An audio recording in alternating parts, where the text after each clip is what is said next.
how is eczema stress related?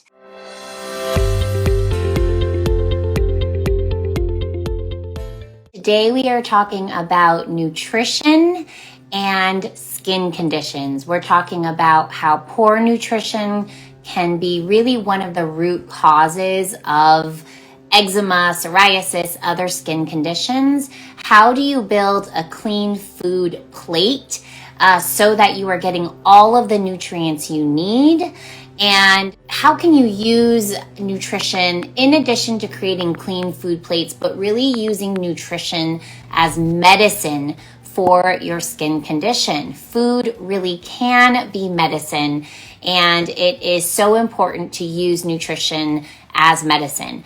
So I am inviting two of our CleanBody Nutritionists on today's call. That is Tori and Rachel. I'm really excited to invite them to this IG Live. They bring a wealth of information when it comes to nutrition in general, and we have been working with a lot of skin disease cases when it comes to nutrition. So we're going to talk today about what are the problems when it comes to nutrition and what are the solutions. And what does a clean food plate look like? So I did post today in terms of the clean food plate, what we like to break that down into. And that really looks like half of your plate is really kind of filled with vegetables and non-starchy vegetables that are super colorful, because the very colorful vegetables really give you your antioxidants, your really nutritious parts of your plate. So we really like to see half of your plate looking like that. So I gave some examples in terms of what that looks like. But what we are looking at when you guys are making your plates is that half of your plate really looks like vegetables, beautiful, colorful, rainbow.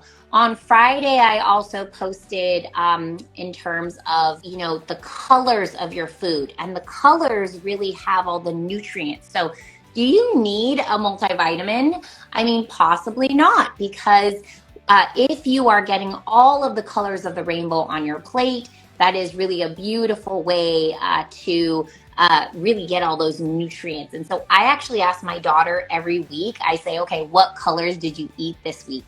And that's a really great thing to also do with your kids. And so we list them off. I say, okay, what was orange? And what was, red this week? And so she'll say carrots, and she'll say all of the different colors. And again, that is where we really see the nutrients. And then additionally on your plate, you want some good fat. And the good fat that we really want to see are things that are high in omega-3. So that looks like things like fish. Of course, you want to focus on those low mercury fish if possible. And that would be, things like salmon, and then also seeds also can have a good omega-3 content, like your flaxseed, like your hemp seed, etc. And here is Tori. We finally got someone on here. So Tori, can you please introduce yourself? Hi, And just tell us how you came to nutrition and what your experience has been supporting people with skin disease in terms of nutrition. Yeah, hi everyone. Sorry, I was trying to get on that other account. It just wasn't working for me. But my name is Tori, and I'm a nutritionist here at CleanBody. And I have a master's in science and holistic nutrition and integrative health. And I'm a certified nutrition specialist from the American Nutrition Association. So it's a mouthful. But my journey to where I am now is that my family had just had a variety of health issues. Primarily in the gut, but my kids also had eczema just when they were babies and into toddler years. And so that kind of sent us on a journey to figure out that there was more than just medication to fix that. And that really led me to nutrition and how much what you eat matters. And I found our family found healing through that. So I'm excited to share that with all of the clients that I get the privilege to work with. All right. And Rachel made it on as well, too. Yay. So Rachel, please introduce yourself. Hi, everyone. Thanks for being here. Yeah, my name is Rachel Lucke. I'm a licensed nutritionist in the state of Maryland and a nationally certified nutrition specialist. I also have a master's degree from Maryland University of Integrative Health in nutrition and integrative health. And I've been practicing for about 10 years, specializing a lot in working with women's health and fertility and postpartum and just kind of feeding families. So I have an 8-year-old son, and he is a great eater. He sets a really good example for what I hope a lot of my clients' kiddos can eat like. And I really love working with parents and families and helping kids and empowering families to understand like how to feed kids, because I know it can be really stressful. So yeah, I'm excited to be here and chat a bit more about clean food with you all. All right. Great. Well, I am so blessed to be able to work with both of these nutritionists and as a team, because I think it's such a wonderful way to support our patients and clients, where the nutritionists really tackle the nutrition part, which is a huge part of what happens when you have skin conditions. Our gut is so related to our skin condition. And so what we put in our mouth 3 to 5 times a day is so important. So we're going to talk about what those items are that we need to be thinking about. And the nutritionists do a really wonderful job of really supporting people on a weekly basis, really looking at your clean food plates, which we're going to talk about what that is in a moment. And making sure that your food on your plate is super nutritious.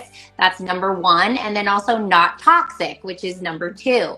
So that leads us into what we find as problematic from a nutrition point of view, in general, but also because we're talking about skin conditions like eczema, psoriasis, etc. What are the problems that you guys see from a nutrition point of view when it comes to skin conditions? And we'll start with Tori. So it's a variety of things, but I think one of the biggest factors, a few things. One is a lot of processed foods, especially with kids. Just a lot of packaged foods that come in boxes or cans, and not a lot of fresh, whole foods. And then another aspect that I think we see often is just uncovered food sensitivities or food allergies or intolerances that people just aren't aware that they're having. And that's not to say that those are going to be there forever. Often there's just a lot of gut dysfunction happening. And so with some healing, we build resilience and some of those foods come back. But there are often just a lot of different foods that, you don't even know you're reacting to until we kind of get to play with that a little bit. Yeah, that's a really good point. And some of these sensitivities or intolerances you don't notice immediately, like an allergy. They might actually come up like 3 days later. They're also sometimes really low level. So it's just like the accumulation of them can lead to chronic inflammation. And this is something that we potentially might test with clients and patients. Or we may even just do an elimination just to kind of take out some of those food sensitivities. There's lots of ways we can figure this out, but working with a nutritionist can be really important so you can kind of figure that out and then also not feel super scared that you can't eat anything. So I think also taking those labs and putting them in perspective is really important. Do you guys have any feedback on that, Rachel or Tori? Yeah, absolutely. I was going to say that, the restriction part can feel overwhelming for people. And I think Rachel would agree that we work really hard on making our program really more about what you're adding in as opposed to what you're taking out, and learning how to feed yourself or your child or your whole family just in a way that's manageable and sustainable. And you're right, it can take up to 72 hours for your body to even produce a reaction. And it's often in ways that people don't think. So, for example, you might think, oh, I might have a rash, but maybe you actually get a headache or you feel more fatigued. So there's different ways to kind of test for that, like you said, with testing, but also just trial and error can be part of that. We also know like our biggest offenders usually just from experience of what some of those things might be. So that's also helpful. All right. And And Rachel, what do you think you see the problems are? And also having a child that had eczema and how you overcame that. What were some of the problems you needed to overcome? Yeah, so, one of the problems that we had to overcome was definitely healing the gut, and identifying food sensitivities and food allergies. My son has had both, and they're not the same thing, and we don't address those the same way. So it's important to kind of work with someone who's knowledgeable about the differences and how to assess for those differences. And kind of related to that idea of accumulation of things that can be triggers, one of the biggest problems I see, especially with kids, is lack of diversity in the diet. We see a lot of kids, especially just, they'll eat the same 3 foods sometimes, and that's all they want. And adults, I think we can have that challenge too for different reasons. Maybe it's just for convenience. We're stressed out and we don't want to think about food, so we just grab for the same few things. So like Tori said, we really want to help expand your palate, and expand your repertoire of foods that are easy for you to cook, we're not going to give you, unless you want them, we're not going to give you recipes or recommend recipes for you that, are 20 ingredients long. We know that that's not feasible for most people. So, that's great if you can do that and if you're passionate about doing that. But it's not necessary. You can eat healthy and let it be simple and let it work with your family, with your lifestyle. And Tori mentioned the whole processed foods. Let's start with Rachel. Tell us what's so bad about the processed foods. Yeah, so when we think about what is a healthy food, one of the terms that I like to maybe introduce people to is the idea of what is evolutionarily familiar to your body. So we are animals, we are human animals, and we have evolved into these bodies that we have now, and we've evolved along with the planet that we live on. So we've evolved to understand certain things as food and to be able to pull nutrients and absorb nutrients from those things that our bodies can recognize as food. And a lot of the things that are on supermarket shelves these days are not evolutionarily familiar. Our bodies did not co-evolve with these things, in bags and boxes and full of oils that have been, really processed from the original food that they came from. So, that's really what real food is. That's what clean food comes down to. I would just piggyback on saying, you should be able to pronounce your food. And so like if you're looking at, there's a lot of labels on foods, all natural or healthy or whatever, the latest slogan is to kind of get your attention, especially with kid foods, but it's for adult foods too, especially in the whole like diet mentality. So just making sure that when you look over at a nutrition label, you first of all don't want something that is half of the back of the label, that goes all the way down the box because it's so long, and that you don't know what half of it means or you can't pronounce it. If it looks like a bunch of chemicals, it likely is. Often there can be a lot of pesticides and just different toxins that are added to food, preservatives to keep it shelf stable.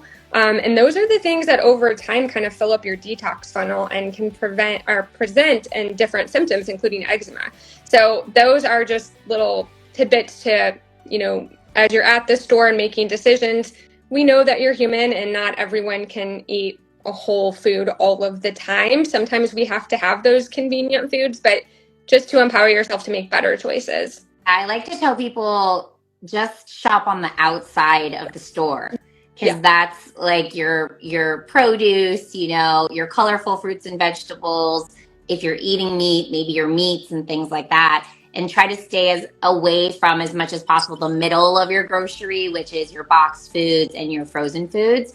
Now, of course, we might be getting like brown rice there and other things.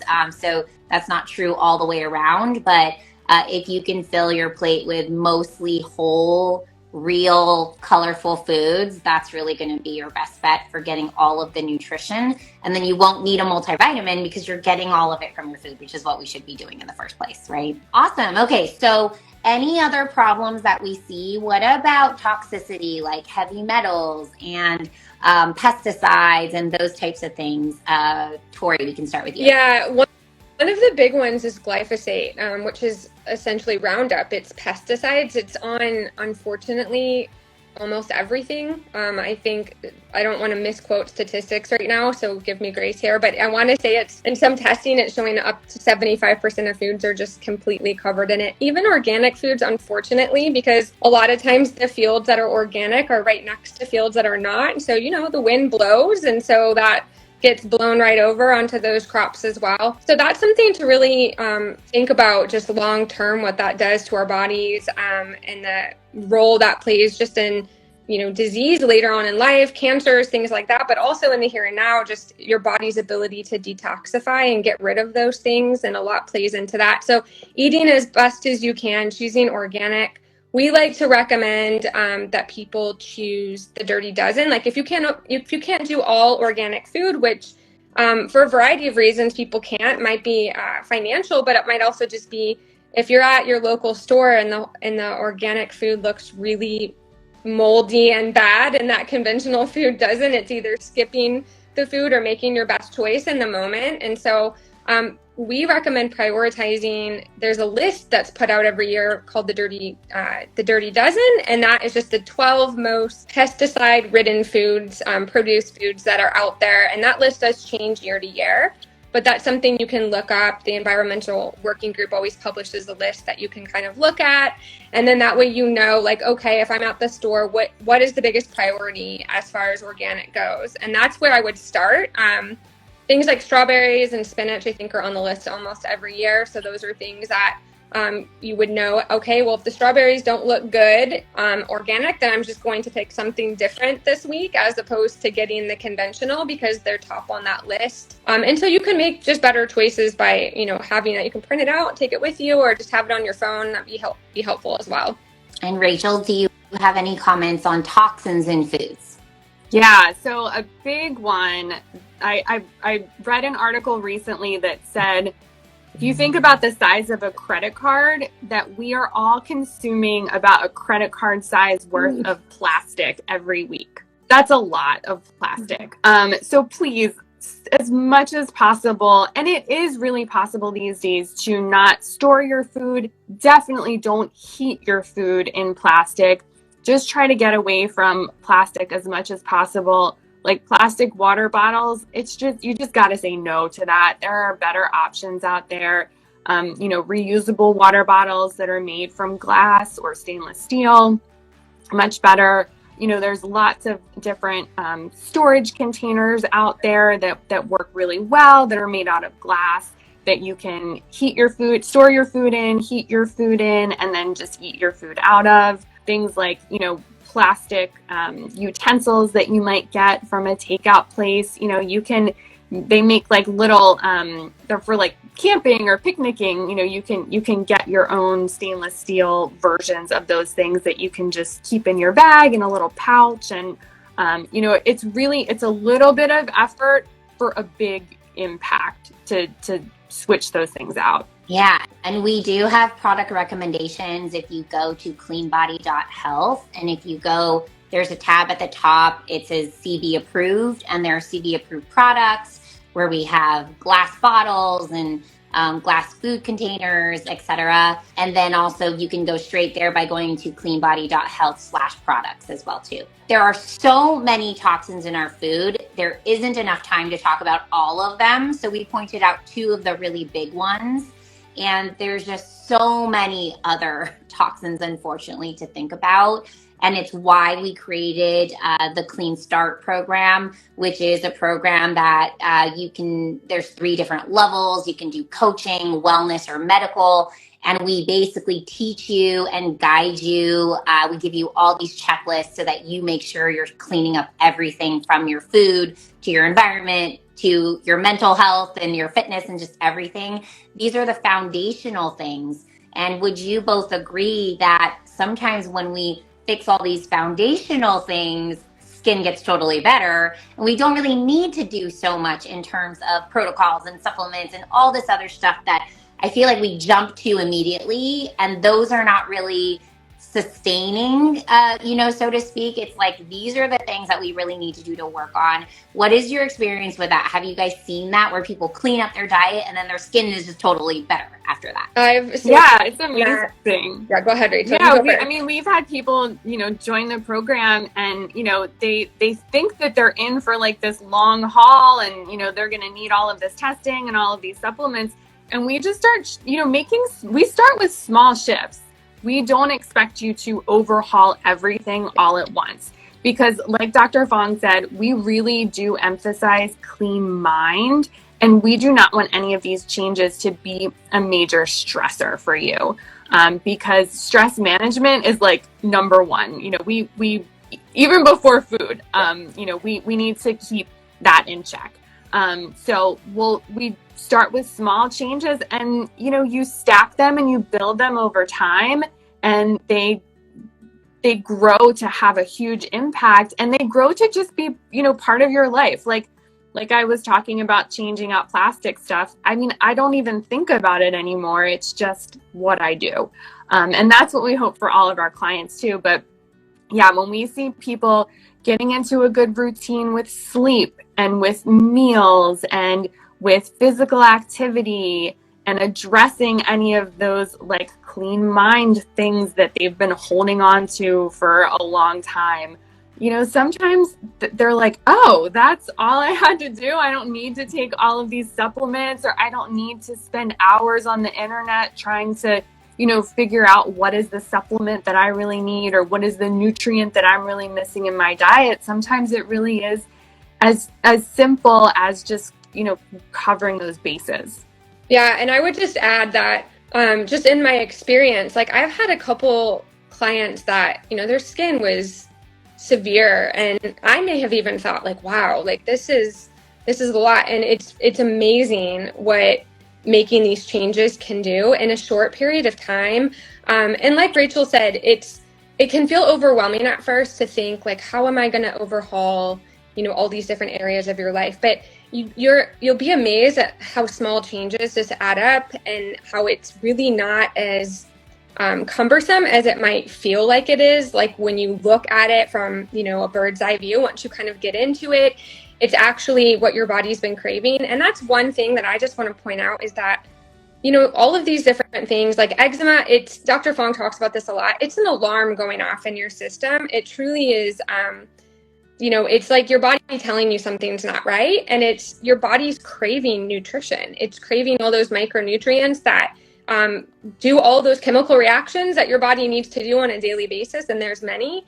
And so once you give your body what it needs, your body truly is designed to heal. That's it's very intelligent and wise, and it knows what it needs.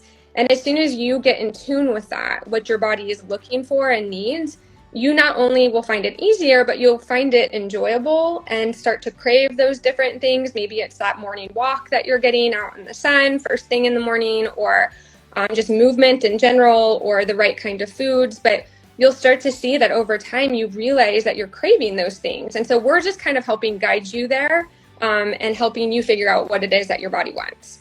And I love what Rachel said earlier about the evolutionary part of it. If we just honestly think about what we're supposed to be doing, most of it isn't what we do today. Mm-hmm. It's not being exposed to plastic. That's something we created. We're not supposed to be sitting in front of a computer. We're supposed to be outside, outdoors. And if you really just think about that and you do all those things, sometimes 75% to 100% of your symptoms get better. And it's just because we aren't doing that. So that's where we really focus at the very beginning, which is why having our team is so great, because you have someone thinking about maybe some of the medical stuff, but really the foundational stuff is really, really important, and we start there.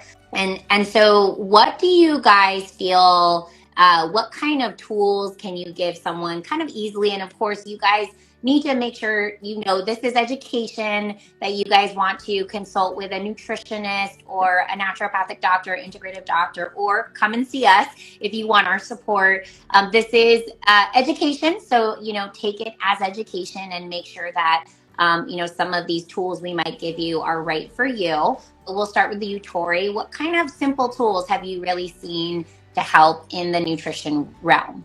I think some of it we touched on, but I think my biggest advice just for anyone kind of getting started on this journey is to, number one, don't think of it as restriction, but start thinking of ways to add things in. So, Rachel, you kind of said something about this earlier, that people are creatures of habit, especially children, but adults are too. I'll have adults that eat the same breakfast every day for the last 20 years, like that's their thing. So just starting to figure out, what can I add? What can I add to this breakfast? Like if you're eating a bowl of cereal every morning, that is not ideal. We want you to get some protein in and some fiber and some healthy fat. So maybe you're not ready to give up that bowl of cereal, but maybe you can reduce the portion and add, a protein in there. Maybe it's an organic egg if you tolerate that, and you can add some veggies to make an omelet. So there's just ways to add to what you're doing and not feel like you have to be miserable as you're making the changes. And then your palate just starts to change over time. And then if there are things that we need to help you tweak, we can help you do that. But that would be like my number one, is add things in and focus on real food, just actual food. Like we talked about, things you can pronounce, things on the outside of the grocery store. And Rachel? Yeah.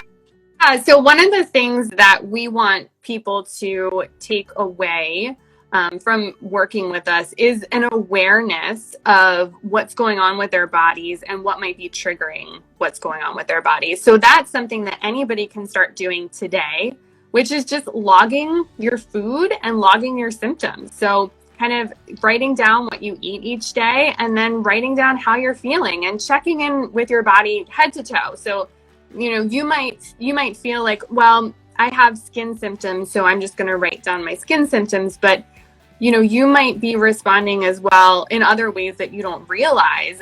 And the skin is just the most obvious or the most nagging, but really looking at, energy, difficulty sleeping, digestive issues are a huge one. Allergic symptoms like a stuffy nose, mood stuff. It can really be anything, any of those types of symptoms or information. So getting it down on paper so that you can look back at it and start to notice trends, that can be really good information for you to maybe identify a food that you might need to take out of your diet for a little while and see if those symptoms shift. But if you do feel like you need to do that, I would definitely encourage you to work with a qualified naturopath or nutritionist or us, so that they can help you identify, what's the underlying root cause of that food causing an issue for you. And is there something that we can do about it? Because potentially you can bring that food back in at some point.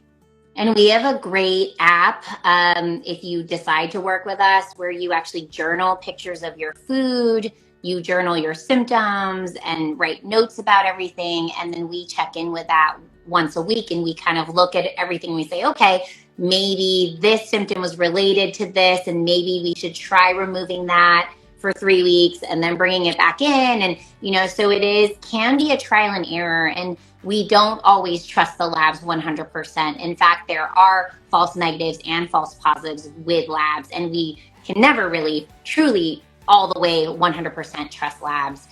We also need to do investigation and evaluation, which is a big part of our program as well too. And our journaling system is really, really important. And we get to know you. We get to know you really well, and we become part of your lives, because that's necessary. Because a lot of it, as we said, is in the pillars of health, like your food and your mind and all of that, as opposed to in a test or in a supplement. So that's wonderful. Thank you so much. And so can you guys talk a little bit about the CleanFOOD Plate and just kind of describe what, maybe each of you give like an example of what would be on that plate. Maybe one of you give an adult example and one a kid example, because I think those two are a little bit different. So who wants to tackle the adult example? Do the adult example. Although my kids do this too, but my kids are teenagers, so they're almost adults. I would say a CleanFOOD plate would be like half the plate and veggies.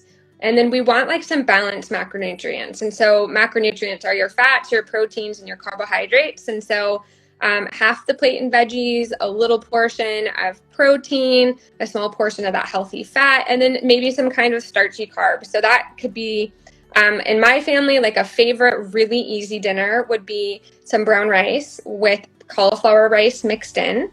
And then maybe some like zucchini or asparagus mixed in with that, and then some kind of protein that could be like an organic ground turkey, and then sliced avocado on top for a healthy fat, and all mixed together. That's a big hit with my 16 and 14-year-old. It's a really easy meal, and everybody's getting a lot of veggies in there, and you can put any veggies you want in there. It's just kind of, we call them rice bowls. It's nothing gourmet, but simple food that's real food and delicious. And you can kind of, fix it up any way you want with sauces and stuff too.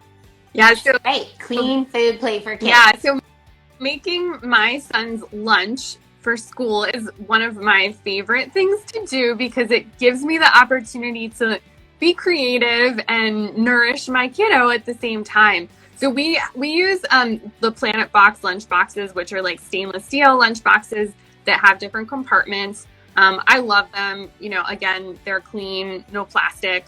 And the little compartments are nice for me because it gives me some structure to what I'm giving him. And I think he likes them too. So I might do some sort of a protein. And thinking back on what I put in there today, he requested mussels. He really likes mussels. So there's mussels and cracker and brown rice crackers in his lunch today. He used to have eczema. He doesn't have eczema anymore. But I always focus on having some foods that are, really helping his detox funnel. So some liver supportive food. So we'll do at least one cruciferous food every day. So he might have some steamed broccoli in there. He also really loves beets. So we'll do like some roasted beets. I might put some beets in there, but I always try to have in his lunchbox a protein, a veggie, a fruit, and then something fun for him too. Sometimes we do like those lunch boxes have like a little section in the middle. And sometimes he gets like a couple dark chocolate chips. Sometimes it's some dried cherries or some dried golden berries. Sometimes it's like a little piece of a strawberry that I like cut in a heart shape, just something cute. Because food can be, it can still be fun even when you're eating clean. And it can still be beautiful. It can definitely be beautiful when you're eating clean. Wow, I love that. I think this is a wonderful example of introducing your kids to lots of different foods, expanding their palate really early on, which we don't really do in America a lot. I think we do that in other countries more so, but we don't do that in America. And hearing a child who's eating mussels, and what was the other thing you said that I was like, whoa, that's really beets. I don't think, we normally think about giving our kids that. It's like mac and cheese, hamburgers, and those types of things, which is not food. It's really just not nutritious at all, those things. I mean, there's macronutrients there, but in terms of the antioxidants, nutrients, all of that. So I love hearing that. And of course, a nutritionist is doing this with their kids. But I think it's a really great example of really expanding your child's palate from the beginning, right? Like, and if you start really early, then this carries with them and they are like, this is just normal. It's not something abnormal. So that's so wonderful. And in fact, when they see kids just eating pizza, they're probably like, oh, wow, they're not, that's different, and that's the different thing as opposed to what's happening in your household. So that's so wonderful. And I just wanted to add, if your child is not eating mussels and beets at lunch and you're watching this, don't feel like discouraged. That could be maybe your child is eating mac and cheese and that's all they're eating. There is a path from A to B, and just know that. And some of it's baby steps and some of it's like, well, maybe we're sneaking in some broccoli into that mac and cheese to start, and that's okay. Everybody has a different starting point, but eventually, yes, your kids will start to eat a lot more. My girls are teenagers and they were picky little kids. There was a lot of, texture issues and just not wanting to try new things, just like a lot of kids deal with. And they're great now. I mean, they're obviously older, but they're willing to try things. They like a lot of different things. So there is a path, just so anyone watching knows that. Yeah. Yeah, and I do have to say, so my daughter started off like that. She's now 14. I do have to say, when she eats outside of my house, it's not always the best, but she's been educated, so she knows like if something's going on, she's like, "Oh, mom, I haven't been eating the best." And it's also hard being a parent, and as your kids get older, where you don't have as much control, but maybe starting now with really introducing those things and teaching them. And then, of course, as they get older, this is up to them to make those decisions. And you kind of have to let go a little bit. I've been experiencing that too. Yep. And that's okay also. And yeah, I'm glad you said that, Tori, because I don't think any of us should feel guilt, because if we don't have the education and the empowerment to know those things, then it's not our fault. Like my parents fed me all that stuff. That's how I grew up, actually, with all that food. Nachos were my favorite. Hot dogs were my favorite. Hamburgers are my favorite. I had fast food for lunch every snack at lunchtime at school, and my parents just didn't know, and so that's not really their fault. And it's not your fault if that's what you're doing. But now it's time to empower ourselves. I think in today's world, there's so much information out there. And that's what we try to provide. Empowerment and education is actually one of the really important things. It's actually the first thing we do. And the evaluation process as well is like one of the first things we do to make sure that we're understanding why things are happening and really getting that foundation in. So we are doing a clean food challenge this week, and I just did a post on it. And so the clean food plate is something we would love for you to try this week, and maybe try it with your kids, yourself. And every post that you do with your clean food plate, you want to use the hashtag clean food challenge. Tag myself, drfong.nd, and tag cleanbody.health, and tag 3 friends to get them on the bandwagon to do clean food as well too. And every post is an entry, and you can win a discovery consultation with me, and that we'll meet, we'll kind of see what's going on with you. You'll actually journal some food entries, and I can kind of see, what might be the appropriate program for you.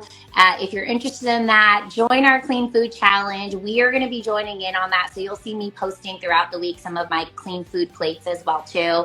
And get your kids in on it and do those for your kids as well too. All right. And I would love to open it up to any questions now. If anybody has any questions for us that's related to nutrition in general, or nutrition and skin conditions, especially eczema, but we can also talk about other skin conditions like psoriasis, etc. But having to do with food, because that's our topic for today. That's our topic for this week. So please type into the comment box if you are interested. If you are interested in doing a discovery consultation in general, I think one of the first things you can do is you can take our assessment on our website, and you can go to cleanbody.health and take our assessment, and that can just kind of give you an idea of our approach, where we evaluate all your different organ systems, see what's off, and you'll get a little explanation at the end as to what that means. And if you do want to take advantage of a discount and you don't want to wait to do the giveaway, then you can also use the code IG40 to get 40% off the discovery consultation as well too. All right. And so someone is asking, how is eczema stress related? Well, there is a lot to say here, but one of the things is when you are stressed, you are actually using your adrenal hormones. Cortisol is one of them. And if we know about eczema, we kind of know that we're using hydrocortisones for, steroids for our lowering the inflammation. Cortisol actually plays a really big role in the inflammation process. And so when you are stressed, you're really affecting that process. So that's one way that it can cause an issue. And when you are stressed, you basically shut down all of your natural processes, like all of your rest and digest types of things, like digesting your food and detoxing. So you're shutting all of that down. So when you do that, your body can't detox, it can't digest, it can't get your nutrients. And so stress can be really a really, really big problem. In fact, Rachel mentioned that like sometimes that's like the first thing we really need to address when someone is super stressed out, because we can't heal you. Even if you eat better food, like if you're super stressed out, you may not get better just because your body's in a fight or flight. Someone is asking, and I may have missed it, but is it normal to have high eosinophil count?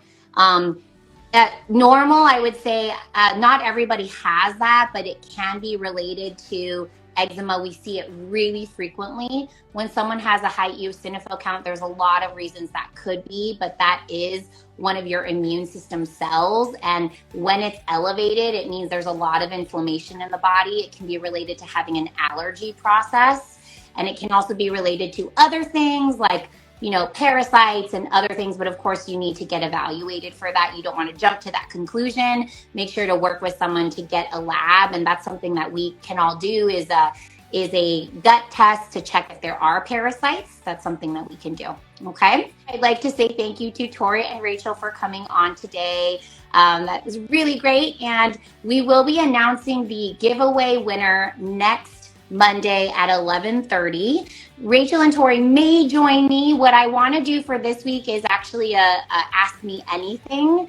So you can ask us anything about nutrition, anything about the detox process, anything about skin health. And if there's a lot of nutrition questions, then Rachel and Tori may join me so that they can help answer those.